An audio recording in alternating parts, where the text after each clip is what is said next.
There's the Hereford manager, Peter Beadle. Fantastic game to look forward to now in the FA Vase. Yeah, it's quarter-finals of a nationwide competition, and we're at home, so we're hoping for a big bumper crowd as we've had again tonight, and we're looking forward to it. It's, we've just spoken earlier on about how all the games are big games for us, and this weekend will be no different. How important was it to get that bags back this week against Sporting Hulsa? Yeah, I wouldn't have said bouncing back because we didn't lose at the weekend. We did everything but get a winning goal on Saturday. But today the performance was better, and I think that was important for us tonight. Was the performance was better, crisper, sharper, a lot more energy in the team. It looked like tonight.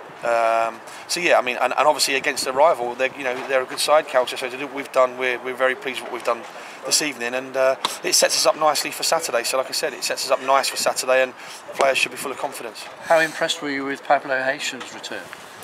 Yeah, Pablo's had a fantastic season. So but obviously, with that comes wear and tear of a full season, and we thought leaving him out on Saturday was the best thing for him, and it probably was, because he come back and I thought he was exceptional tonight.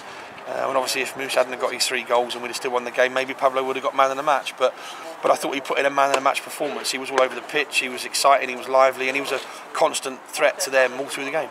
You've had a couple of injuries. I mean, John Mills on the bench eventually. Is it something about sore toe?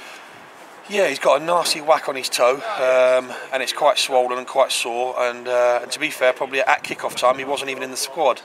But he was adamant he wanted to be involved, and he felt as though he was okay. And he came out and did a little bit just before the game, and said he felt fine. So again, an ideal chance to give him a rest. And like I said, it gives him a bit longer now to recover from that, and hopefully he'll be fitter and ready and sharper, ready for Saturday if needed. And hopefully, presumably, Horsell and Summers could be available at the weekend. Yeah, I think, again, very hopeful they'll both be okay come Saturday. I think Martin obviously will be pretty close with the fact that he's went down last week, so he's had a bit longer to recover. Nathan hopefully will be okay come Saturday with Ryan's suspension looming. But if he's not and he's not ready, then like I said, we can shuffle it around a little bit and do a few different things and make sure everyone's ready to play. But hopefully he'll be fine. How much do you know about Camberley? You've had them watched? We've had them watched this evening. We were hoping to go to their game on Saturday as well, but that was called off. So fortunately, with the games fixtures this week in the middle of the week, it's given us a chance to go and have a look at them. And I'll hopefully get the report at some point tomorrow. And then we'll see what they bring. There's a few video clips on stuff for them to have a look at as well. But it's not a great angle to see everything you want to see. But like I said, they're a good side. They've beat Hartley and Whitney 3-1 already this season, and they're there or thereabouts in the league. So they're in with a chance of being successful this year. So again, and we're in the quarterfinals of a cup competition, nationwide cup. So it's not going to be no easy game. So, but as I said before, if we bring our game to the table, we're going to be tough to beat. So they're going to have to bring theirs as well, hopefully.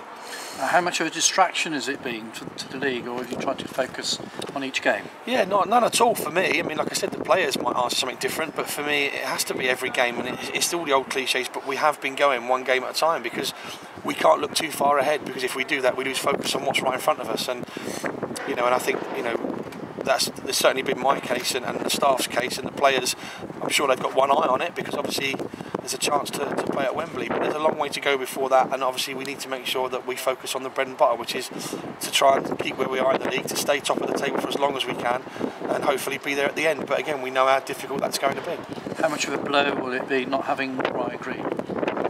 Yeah, I mean, as you saw tonight in the game tonight, he's a popular character amongst the terraces, but he's also a regular 8 out of 10, 7 out of 10 performer every week. So of course he will, but don't forget we started the season without him, and we had some good results and good performances without him. It will be a blow, but as we said before, we've got good players waiting to come in to take his place. So it will be a blow, and we will miss him. But hopefully that won't affect the result or performance. Would you have a message for the supporters for this? Because it is a huge game, being in the quarterfinals of a trophy that you can get to at the Wembley final. I don't have to give them a message. They know my feelings on what we want to do and what we're trying to achieve. They know my feelings on them and how great they've been. Tonight, Tuesday night, Champions League, after a home game on a Saturday, and we've had just short of 2,400 here on a Tuesday night. So they've been phenomenal. We're trying to match that, to try and keep this run going and keep these wins, and to push this season as far as we can. So as long as they come on Saturday and do what they've been doing and stay loud and stay behind the players, then they'll never get a complaint from me. Superb. Okay.